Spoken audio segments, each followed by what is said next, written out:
കുണ്ടറ ഇരട്ട കൊലപാതക കേസിലെ പ്രതിയെ നാട്ടിലെത്തിച്ചു. അമ്മയെയും മുത്തച്ഛനെയും കൊലപ്പെടുത്തി മുങ്ങിയ പ്രതി പടപ്പക്കര സ്വദേശി അഖിലാണ് പോലീസ് പിടിയിലായത്.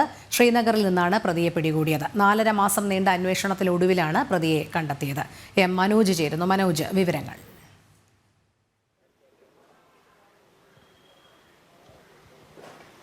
രോഹിണി, 4.5 മാസങ്ങൾക്ക് മുൻപ്, അതായത് ഓഗസ്റ്റ് 16-ാം തീയതിയാണ് ഈ പടപ്പക്കരയിൽ ഇങ്ങനെ കൊലപാതകം നടക്കുന്നത്. അതായത് സ്വന്തം അമ്മയെയും അതോടൊപ്പം തന്നെ മുത്തച്ഛനെയും ക്രൂരമായി കൊലപ്പെടുത്തിയ പ്രതിയെയാണ് പോലീസ് പിടികൂടിയിട്ടുള്ളത്. കഴിഞ്ഞ 4.5 മാസമായി തന്നെ ഈ പ്രതിക്കായുള്ള അന്വേഷണം തുടർന്നുകൊണ്ടേയിരുന്നു. അതായത് പുഷ്പലത എന്ന് പറയുന്ന ഈ അഖിലിൻ്റെ അമ്മയോട് ലഹരിക്ക് വേണ്ടി, അതായത് ലഹരിക്ക് അടിമയായിരുന്നു ഈ പ്രതി അഖിൽ.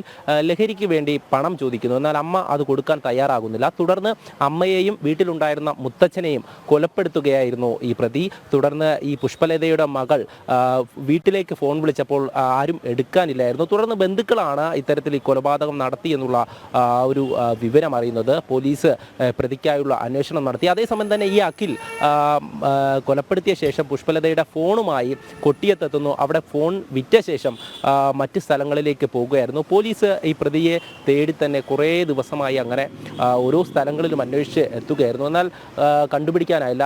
അവസാനമാണ് ശ്രീനഗറിൽ ഈ പ്രതി ഒരു വീട്ടിൽ ജോലിക്ക് നിൽക്കുകയാണ് എന്നുള്ള കാര്യം, ഒരു വിവരം അവിടെയുള്ള മലയാളി വഴി പോലീസ് അറിയുന്നത്. തുടർന്ന് കുണ്ടറ CIയുടെയും നേതൃത്വത്തിൽ ഒരു സംഘം അങ്ങോട്ടേക്ക് പുറപ്പെടുകയായിരുന്നു.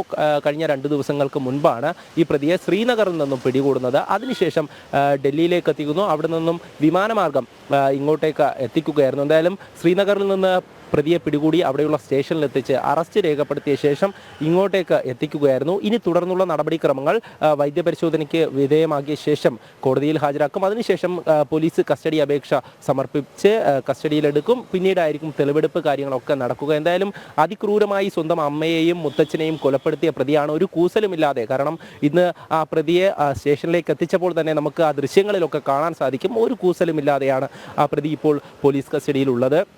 എന്തായാലും ഈ ക്രൂരമായിട്ടുള്ള കൊലപാതകം നടത്തിയതിന് പിന്നിൽ ലഹരി ഉപയോഗം തന്നെയാണ്. അമിതമായി ലഹരി ഉപയോഗിച്ചിരുന്ന അഖിലിന് നേരത്തെ തന്നെ ഇന്ത്യയിലെ പല സ്ഥലങ്ങളും പരിചിതമായിരുന്നു. അതുകൊണ്ട് തന്നെയാണ് ഈ കൊലപാതകത്തിന് ശേഷം ഈ പ്രതി ഫോൺ ഉപയോഗിക്കാതെ പല സ്ഥലങ്ങളിലും ഇങ്ങനെ കറങ്ങി നടന്നത്. ഡൽഹിയിലെത്തി അമ്മയുടെ ATM കാർഡ് ഉപയോഗിച്ചുകൊണ്ട് പൈസ എടുത്തപ്പോൾ, അതായത് പണം പിൻവലിച്ചപ്പോൾ പോലീസിന് വിവരം ലഭിച്ചിരുന്നു. അതിനുശേഷം ഡൽഹിയിൽ നിന്നും ഈ പ്രതി മറ്റ് സ്ഥലങ്ങളിലേക്ക് കടന്നിരുന്നു. അതേസമയം തന്നെ ഈ ATM കാർഡ് പല സ്ഥലങ്ങളിലും ഉപയോഗിച്ചിരുന്നു എന്നുള്ള വിവരം പോലീസിന് ലഭിച്ചിരുന്നു. അതും കൂടെ ഈ പ്രതിയെ കണ്ടെത്തുവാനുള്ള ഒരു വഴിയായി മാറി എന്നുള്ളതാണ്. എന്തായാലും പ്രതിയെ ഇപ്പോൾ കുണ്ടറ സ്റ്റേഷനിലേക്ക് എത്തിച്ചിരിക്കുന്നു. മറ്റ് നടപടി സ്വീകരിച്ച് വരികയാണ്. കുണ്ടറ പോലീസ്, അതായത് CIയുടെ നേതൃത്വത്തിൽ, അനിൽകുമാറിൻ്റെ നേതൃത്വത്തിലാണ് ഇത്തരത്തിലൊരു അന്വേഷണം തുടർന്നുകൊണ്ടിരുന്നത്. എന്തായാലും ഈ പ്രതിയെ പോയ സ്ഥലങ്ങളിലൊക്കെ എത്തിച്ച് തെളിവെടുപ്പ് നടത്തുമെന്നുള്ള കാര്യം തന്നെയാണ് പോലീസ് പറയുന്നത്. കാരണം അന്ന് നേരത്തെ സൂചിപ്പിച്ചതുപോലെ തന്നെ ഒരു ഓഗസ്റ്റ് 16-ാം തീയതി ഇത്തരത്തിലൊരു കൊലപാതകം നടത്തുന്നു. ഈ പണം നൽകാത്തതിൻ്റെ പേരിൽ അമ്മയെയും മുത്തച്ഛനെയും കൊല്ലുന്നു.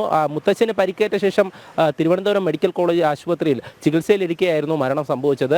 അതേസമയം തന്നെ ഈ പ്രതി മാരകമായിട്ടുള്ള ആയുധങ്ങൾ ഉപയോഗിച്ചിരുന്നു എന്ന് തന്നെയാണ് അറിയുവാൻ സാധിച്ചത്. അതായത് ചുറ്റിക, അതുപോലെ തന്നെ ഉളി ഉപയോഗിച്ചിരുന്നുവെന്നും അതോടൊപ്പം തന്നെ ശ്വാസം മുട്ടിച്ച്, അതായത് മരിച്ചുവെന്ന് ഉറപ്പില്ലാത്ത ആ ഒരു സമയത്ത് ശ്വാസം മുട്ടിച്ച് കൊല്ലുവാനുള്ള ഒരു ശ്രമവും നടത്തിയിരുന്നുവെന്നും അറിയുവാൻ സാധിക്കുന്നുണ്ട്. എന്തായാലും ഇത്തരത്തിലുള്ള അന്വേഷണമൊക്കെ പോലീസ് ഒരു ഭാഗത്ത് നടത്തിയിരുന്നു. അതേസമയം തന്നെ പ്രതിയെ പിടികൂടുവാനായി എല്ലാ ഭാഗങ്ങളിലും ഇങ്ങനെ പരിശോധന തുടർന്നുകൊണ്ടിരുന്നു. അവസാനമാണ് ഈ ശ്രീനഗറിൽ പ്രതി ഉണ്ട് എന്നുള്ള വിവരം അറിഞ്ഞ് പോലീസ് അവിടെ എത്തുകയും അറസ്റ്റ് രേഖപ്പെടുത്തുകയും ചെയ്തിട്ടുള്ളത്. ശരി, മനോജാണ് വിവരങ്ങൾ നൽകിയത്.